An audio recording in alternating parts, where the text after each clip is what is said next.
Hey, I'm golf broadcaster Matt Adams. The updated and expanded second edition of my book, The Golf Round I'll Never Forget, Golf's Biggest Stars Recall Their Finest Moments, is now available. Readers can expect to march with Arnie's Army at the 1960 U.S. Open, relive Jack Nicklaus's remarkable 1986 Masters win, and be amazed by the Tiger Slam. The Golf Round I'll Never Forget, Golf's Biggest Stars Recall Their Finest Moments. Pick it up where fine books are sold, including BarnesandNoble.com and Amazon.com.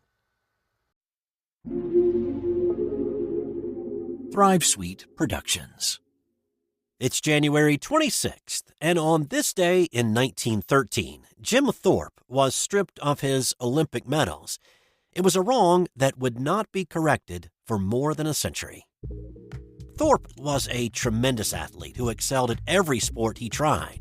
He was Native American and belonged to the Sac and Fox nations of what is now Oklahoma. He started to make a name for himself, though, when he was at the Carlisle Indian School in Pennsylvania when he was 16. Assimilation was the name of the game at Carlisle, following the edict to kill the Indian, save the man. He was introduced to football and baseball while a student there. In 1912, he was a member of the U.S. Olympic team that competed in Stockholm, Sweden.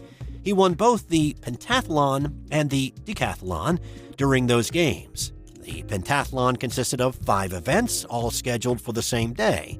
He won 4 of the 5 and won the gold medal. In the decathlon, he was equally as dominant, scoring 8,413 points and besting second-place finisher Hugo Wieslander of Sweden by nearly 700 points. His time in the 1,500-meter run to close out the decathlon events was 4 minutes 40 seconds, a time that would not be bettered by a decathlete in the Olympics for another 60 years. Thorpe won his second gold medal of the Games, and when the Olympic team arrived home, they were celebrated and given a ticker-tape parade in New York, with Thorpe receiving the loudest cheers.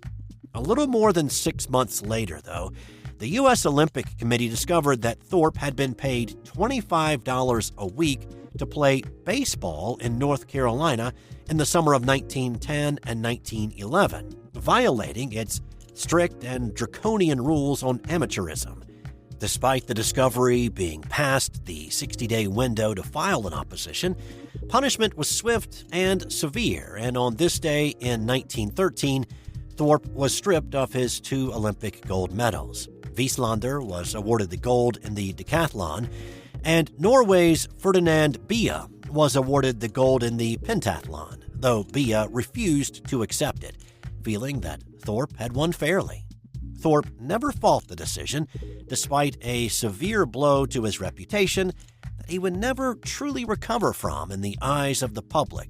He once told his daughter Grace, though, "I won 'em, and I know I won 'em." In 1982, there was a thawing of sorts as the International Olympic Committee awarded duplicate gold medals to Thorpe's surviving family members, but still listed Wieslander and Bia as co-champions in their respective events. It took another 40 years for the IOC to finally right the wrong. After consulting with the families of Wieslander and Bia, who both families agreed that Thorpe was the true winner of the events, and that both men had believed it until they passed away, the IOC changed the official result of the 1912 Olympic decathlon and pentathlon to reflect Jim Thorpe as the sole winner of the events 110 years later. Also on this day, in 1993, Cheryl Miller scored 105 points in a girls' high school basketball game as her Riverside Polytechnic team demolished Riverside Norte Vista 179-15. Now, there is a funny story that Cheryl and her brother Reggie tell of that night.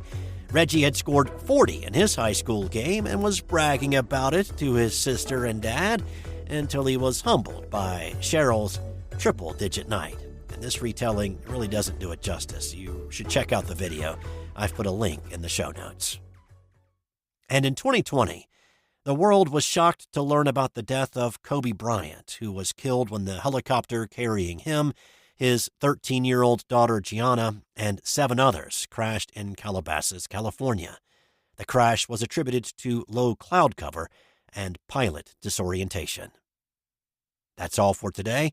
More tomorrow on This Day in Sports History. Hey there, sports history fan. This is Arnie Chapman, a.k.a. the Football History Dude, and I hope that you enjoyed this recent episode presented by the Sports History Network and were able to learn some good old-fashioned sports history knowledge nuggets. I started the Sports History Network back in 2020 with the mission to help podcasters find a community of like-minded sports history nerds, as well as helping aspiring podcasters to start their own shows. We have a little bit over 30 shows on the network right now covering all sorts of sports history, but as far as I'm concerned, we're just at the toothpick in the ocean moment, that can't even figure it out because there's so much more coming. We wanted to create the ultimate headquarters for sports yesteryear, starting with Podcast Network and our website, but we're going to continue to move into other mediums as well. And here's the cool part, because we want you to be part of our team. So if you're interested in starting your own podcast, or maybe being a guest on one of our shows, or who knows, maybe even writing an article for us over on the website. Seriously, all you gotta do is reach out to us on the contact page over at sportshistorynetwork.com. You can be as technologically savvy as a Neanderthal tapping on a stone trying to figure out this whole hieroglyphics thing back in the day.